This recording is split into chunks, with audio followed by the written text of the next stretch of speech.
নমস্কার, আপনারা দেখছেন ওঙ্কার বাংলা। আপনাদের সঙ্গে রয়েছে আমি সৌমি। নজর রাখবো গুরুত্বপূর্ণ খবরের দিকে। ভোটে ভরাডুবির পর পরিষদীয় দল দুই ভাগ, ভাঙতে পারে সংসদীয় দলও। পুরসভাও কার্যত হাতছাড়া হয়েছে। ভাঙন চিন্তা নিয়ে সোমবার ইন্ডিয়া জোটের বৈঠকে যোগ দিতে দিল্লি উড়ে গেলেন তৃণমূল নেত্রী মমতা বন্দ্যোপাধ্যায়।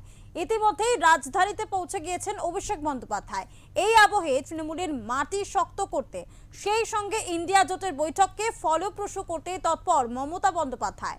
রাজ্যে ফের তৃণমূলের উত্থান ও জাতীয় রাজনীতির প্রাসঙ্গিকতা বজায় রাখার জন্য তৃণমূলের সামনে একটাই অপশন, বিজেপিকে হারানো। তবে ইন্ডিয়া জোটের অন্দরে নতুন করে অস্বস্তির আবহ। সব মিলিয়ে সোমবারের বৈঠক কোন মোড় নেয় এখন সেটাই দেখার।